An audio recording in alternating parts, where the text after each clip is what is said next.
মিয়ানমারের ক্ষমতাচ্যুত শীর্ষনেত্রী অং সান সুকির শারীরিক অবস্থা নিয়ে অনিশ্চয়তায় তার ছেলে কিম আরিস, এমনকি তিনি বেঁচে আছেন কিনা তা নিয়েও শঙ্কিত তিনি। কিম বলেন, তার মা কেমন আছেন তা নিয়ে নির্ভরযোগ্য তথ্য পাচ্ছেন না, যে কারণে অনিশ্চয়তা বেড়েছে। আরিস আশঙ্কা করছেন তার মা আটক অবস্থায় মারা গেলেও হয়তো তাকে জানানো হবে না। বার্তা সংস্থা রয়টার্সের সাথে আলাপকালে অং সান সুকিকে নিয়ে এসব শঙ্কার কথা জানান তার ছেলে। কিম বলেন, তিনি বছরের পর বছর ধরে সুকির কাছ থেকে সরাসরি কোনো খবর পাননি। 2021 সালের সামরিক অভ্যুত্থানের পর থেকে মাঝে মাঝে পরোক্ষ সূত্র থেকে তার সম্পর্কে তথ্য পান। 80 বছর বয়সী সুকি হৃৎপিণ্ড, হাড় এবং মাড়ির সমস্যা সহ একাধিক স্বাস্থ্য সমস্যায় ভুগছেন বলে ছেলেকে চিঠিতে জানান। কিম আরিস রয়টার্সকে বলেন, সুকিকে বিচ্ছিন্ন রাখা হয়েছে। 2 বছরেরও বেশি সময় ধরে কাউকেই সুকির সাথে দেখা করতে দেয়া হয়নি।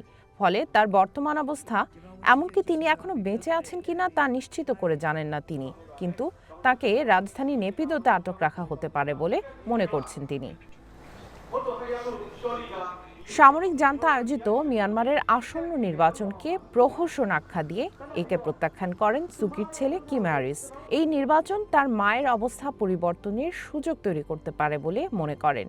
জনগণের ক্ষোভ প্রশমনের কৌশল হিসেবে নির্বাচনের আগে বা পরে সুকিকে মুক্তি দেয়া বা গৃহবন্দিত্বে স্থানান্তরের প্রস্তাব দেন কিম আরিস। অং সান সুকির ছেলে উদ্বেগ প্রকাশ করেন যে বিশ্বের অন্যান্য স্থানে সংঘাতের কারণে মিয়ানমারের ওপর থেকে আন্তর্জাতিক মনোযোগ সরে যাচ্ছে।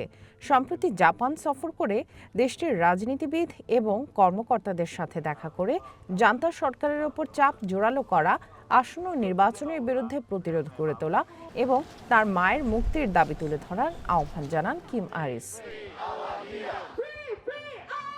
কিম আরিস জোর দিয়ে বলেন, 2016 সালে মিয়ানমার সেনাবাহিনীর রোহিঙ্গা গণহত্যায় তার মা অং সান সুকি জড়িত ছিলেন না। এর পক্ষে তিনি যুক্তি দেন যে মিয়ানমারের সংবিধানে সামরিক বাহিনীর ওপর বেসামরিক সরকারের ক্ষমতা সীমিত করা হয়েছে। সামিয়া জান্নাহ, ওয়ান ইন্টারন্যাশনাল ডেস্ক।